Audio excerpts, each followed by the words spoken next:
I've been using the iPhone 17 Pro in this brand new controversial orange, cosmic orange as Apple call it, for the past week, and I think Apple have finally done it.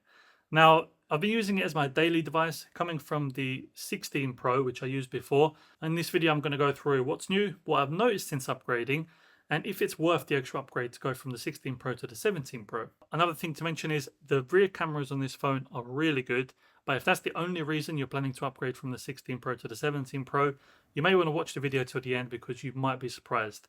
And before we get into the rest of the video, a like and a subscribe would be greatly appreciated. So coming from the titanium on the 16 Pro, I really wasn't sure if I would even like that aluminum design on the 17 Pro, but I've got to say I've been pleasantly surprised.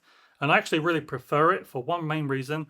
On the 16 Pro with that titanium, you had quite sharp edges, and that can get quite comfortable after a while if you're using it without a case. With this new aluminum design, you've got these curved edges, so it feels a lot more comfortable, especially to me.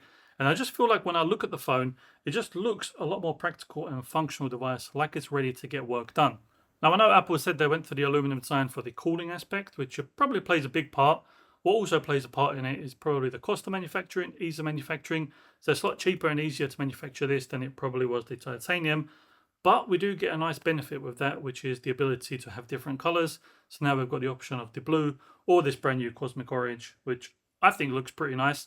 Sometimes I wish I got the silver one because the silver one looks very Apple-esque and it matches like the design of the MacBooks and the Mac Minis and stuff like that. But I don't know, sometimes I feel like it's a bit too orange, but sometimes I like it.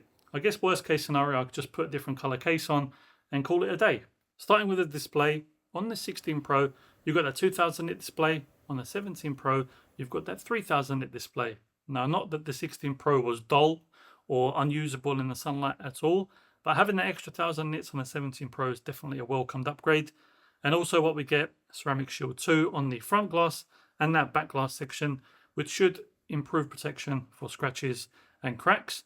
And then we also get this anti-reflective coating, which I'm going to be honest with you, it's not that dramatic. Cooling on the 17 Pro, we've got that new vapor chamber cooling, which should help in a lot of aspects. For example, performance.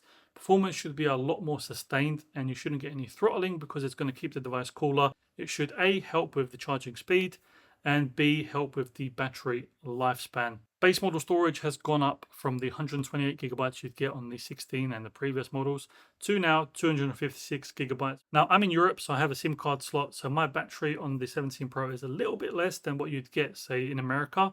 And I'll show you on screen now the comparison between the 17 Pro with the SIM, with the eSIM, and then the 16 Pro, and you can see how much it's actually been improved. On the 17 Pro, we've got the A19 Pro chip, which should A, give a lot better performance than the previous generations, and B, it will give better sustained performance with the help of that vapor chamber cooling. Also, the RAM goes from 8 gigabytes on the 16 Pro to now 12 gigabytes on the 17 Pro. So it's definitely going to give you more power when it comes to doing any type of pro work or just gaming on there. Camera improvements. Now, before we get into the camera quality, the first thing you're going to notice on the back, now it's got this lovely camera plateau, as Apple call it. I personally like it. I think it makes the phone look a lot different, which is a big thing coming from the 16 Pro. That looks the same as the 12, the 13, the 14, the 15. It's a nice little refresh combined with the color. It gives it this new design. Now, when it comes to the camera quality, this may be a hot take. You're probably not going to notice a difference from the 16 Pro to the 17 Pro, just using that main lens. Where you are going to notice a difference is the telephoto. It's of course been bumped up to 48 megapixel from that 12 megapixel. And you'll also notice the difference in probably macro photos. Although be it now we have 48 megapixels all round. So I'm not going to say you have more lenses on the phone because you only have 3. But there is definitely a lot more versatility to the kind of pictures you can take. And while taking them pictures to get better quality out of it. Now I'm going to show pictures on screen. I went out with the 16 Pro and the 17 Pro, took out telephoto pictures, normal pictures, macro pictures. I'm going to show them on screen side by side. You let me know in the comments box below, do you feel like it's a worthwhile upgrade from the 16 Pro to the 17 Pro when we're judging just based on the quality of the pictures? Now, is there a difference? In my opinion, there's definitely a difference, maybe like 10-20%. Is that difference worth it for just upgrading alone for the rear cameras? But you let me know what you think in the comments box below. Now, the big difference is, when it comes to the cameras, is that selfie camera on the front. And luckily, Apple didn't just put it on the Pro models. You get it on the Air, the Pro Max, the Pro, and the base model 17.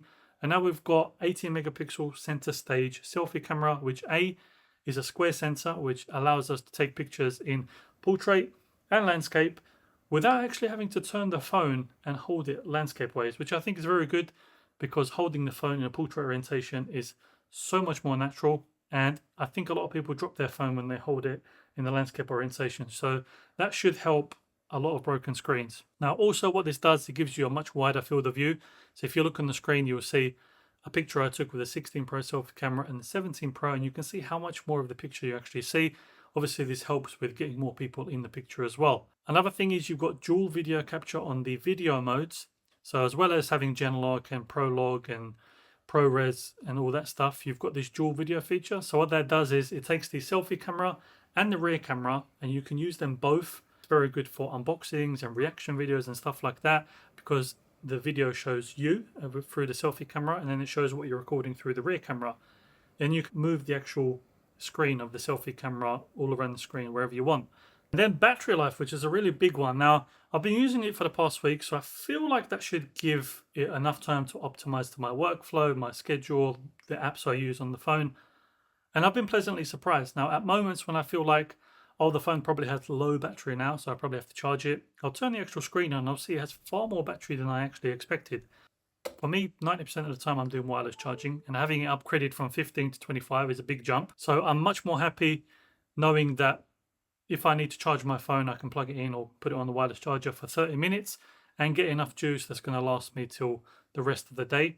Now, all of this for kind of the same price as the 16 Pro was last year. Going from titanium to aluminum, some people don't like that. I personally like it because we get the new design, better cooling, and the curved actual edges, which make it more comfortable, at least for me. Now, you also get a better battery, faster charging, better cameras, better display, better performance. All for about $100 more than the 16 Pro was last year. And this is the big and, you get 256 gigabytes of baseline storage as opposed to the 128 you got on the 16 Pro. So when you take all that into consideration, it's almost working out at least the same cost, or you're getting actually a better value for money getting the 17 Pro. Should you upgrade from the 16 Pro? Well, I guess the big question is, do you need to upgrade from the 16 Pro? And the answer is no way. The 16 Pro is still a very good phone. So don't feel like just because the 17 Pro came out, you need to get it. Now, if you're going to take advantage of all the upgrades on the actual 17 Pro, the better performance, the better cameras, the better display, and you feel like that's going to improve your way of life and benefit you in some way, then for sure, go for the 17 Pro. At the end of the day, I'm not here to tell you what to buy. I'm just here to give you information to make a decision. Now, that selfie camera on the front is enough for me to want to upgrade from the 16 Pro to the 17 Pro. Luckily, like I said, Apple have put that selfie camera on all of the models of the 17 range.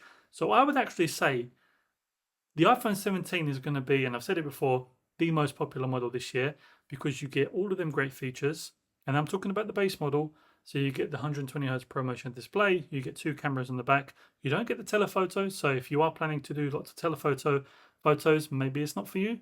But you get faster charging, better processor than the 16 Pro.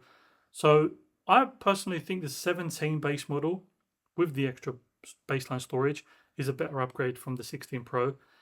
If you need to go for them Pro features, you need the Pro Video and the ProRes and the telephoto, go for the 17 Pro.